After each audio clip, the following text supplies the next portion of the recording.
Back to 1962, little Freddie Cannon in Palisades Park. He's 88 and still alive. So happy birthday, Freddie Cannon. And for everybody driving the turnpike in New Jersey, not our only New Jersey musical reference today in the bumper library, so sit tight for that. Mark Davison for Hugh Hewitt. And you know, if they weren't just asking me on relatively frequent Wednesdays, I would ask for Wednesday because of just the preset guest lineup. And it's just great. I get to talk to Mary Catherine Ham in a couple of minutes. Get to talk to Matt Continetti right now out of the world of Commentary Mag. Matt, great to talk to you again. There are family members I don't see as often as you. How you doing this morning?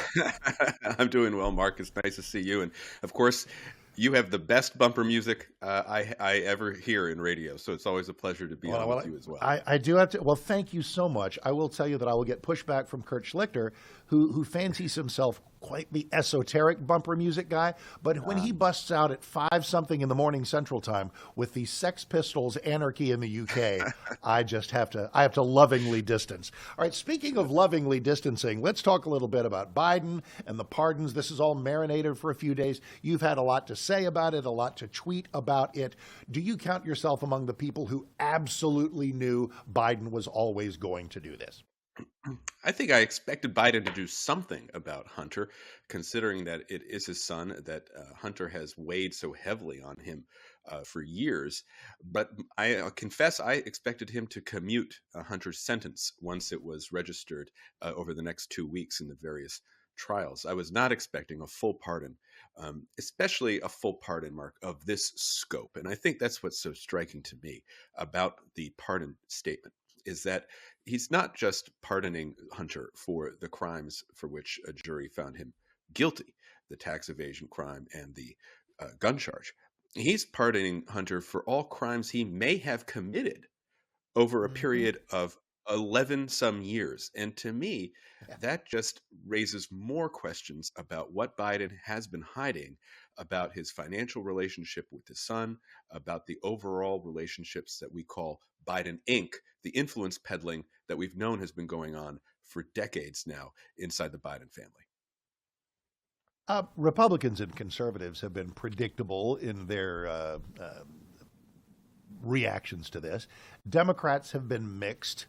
Of the Democrats who have said this was a bad thing for Biden to do, have they suddenly discovered a conscience, or is it strategic for them because they just know that politically speaking, this gives Trump cover to pardon all the January 6ers or do whatever he wants to do? So which do you think is the case there? Well, I think part of that is the case that many Democrats, you know what Democrats are upset about something, Mark, when they say, "Oh, only Trump would do something like that," because for them, in their imagination, Trump is the absolute worst. So when you hear the media say, "Oh, this is something that Trump would do," it means that they're really, really upset at Joe Biden. And you're absolutely right. Now, Trump can come in and say, I am going to pardon some of the J6 prisoners because look what Biden did with the scope and breadth of his pardon. I also think, though, that many Democrats are just kind of shell-shocked. If you look at Democrats in Washington, D.C. these days, if you see them even on places like MSNBC, they look dazed and confused. I'm not sure they're quite clear on what just happened to them. They had this election where they expected the public to reject Donald Trump. They were so high on their own vibes about Kamala Harris and Tim Walz and the progressive future. And all of a sudden, the election is called relatively quickly. Trump wins every swing state. Every single part of the country moves toward Trump. Kamala Harris is the first candidate in 90 years not to flip a single county from one election to the other.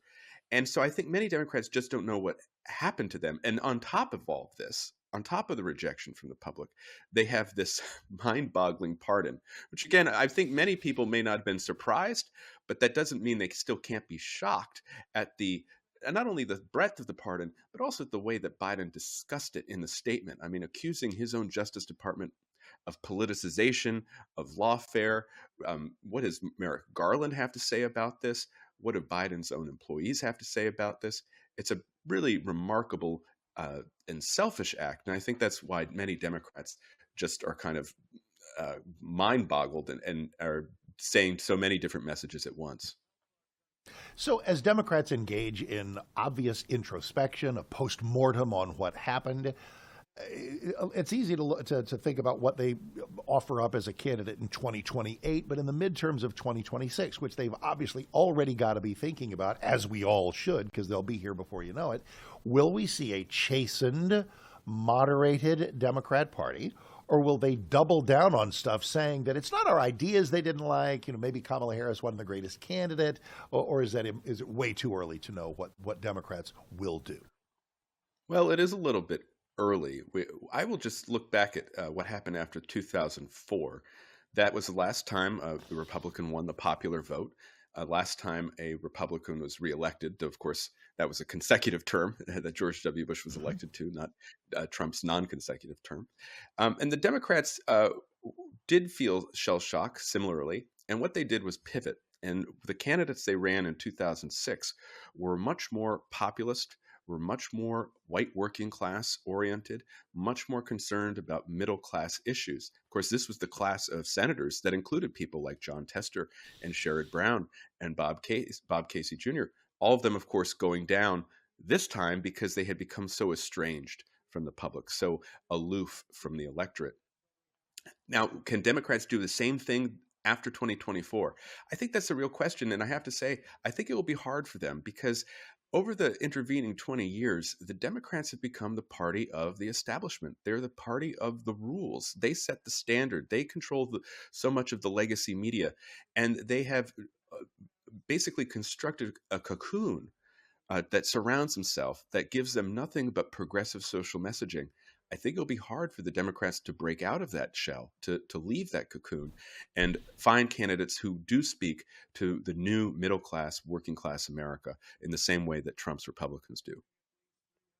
I want to have you weigh in on a narrative you can hear on almost any street corner or over coffee these days, and that is that Trump, before he's even president, is doing more than Biden may have done in the last year or two. His energy before the inauguration is changing the world. You can like or dislike tariffs, but here's Mexico doing stuff about the border. Here's Justin Trudeau banging on the door at Mar-a-Lago. Let me in. I want to sit down with you. How much should be made of that? Well, I think it's remarkable. I think we're living in the Trump moon right now. Donald Trump never had a honeymoon after his first election in 2016. He was immediately hit by the Russia hoax, the Russia collusion fraud, and that really dogged him for the first 2 years and plus of his presidency. Now we have a situation where he won the popular vote. No one is questioning the legitimacy of this election. He is more popular than he's ever been, Mark. He has approval ratings above 50%. That has never been the case with Donald Trump in 10 years in which he's been the central figure in American politics. And he's kind of loving it. And he's there and he's filling out his cabinet with all of these picks. If he takes a lump on one of them, like Matt Gaetz, well, he comes right back up and goes, okay, here's Pam Bondi. And Pam Bondi looks like she's going to sail through the confirmation process. He's issuing these policies over the Truth Social, which he had talked about the power of tariffs and about how he was about to use tariffs as president.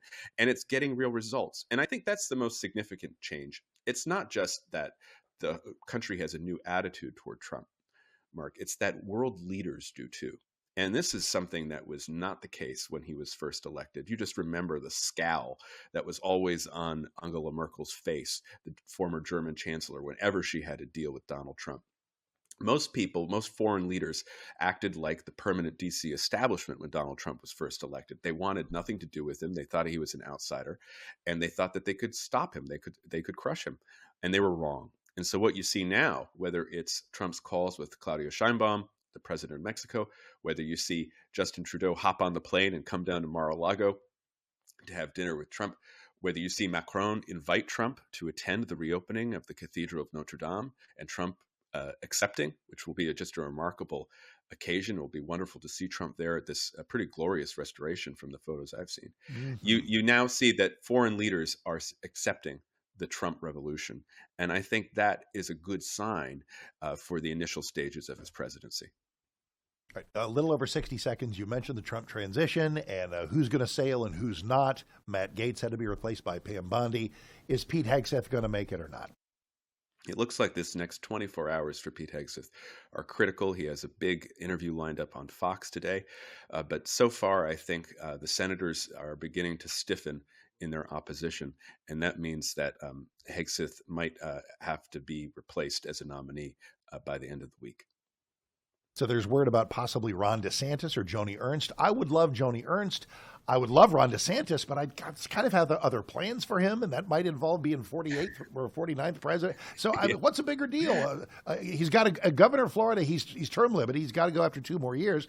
Trump's defense secretary, does that heal you up with MAGA? 30 seconds on DeSantis as secretary of defense. Does he want that gig? I think he might be tempted by it. Of course, he has a background in the military and he knows how to run large organizations, and that's what the Pentagon is. I think he'd be a very effective Secretary of Defense, Ron DeSantis, and it could set him up for another presidential run in 2028 or 2032.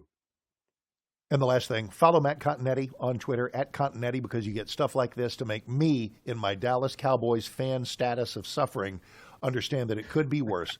This is from Wall Street Journal. Last month, the Cincinnati Bengals became the first team ever to lose back-to-back non-overtime games when their quarterback threw for at least 300 yards with at least 3 touchdowns and no interceptions. And they got Joe Burrow. So I just don't know. I'm a Burrow fan, and so I'm suffering with you, Mark, for a different team, different reasons. At least you have a functional quarterback. So, Matt, God bless. Thank you very much. Read Matt there in the world of commentary.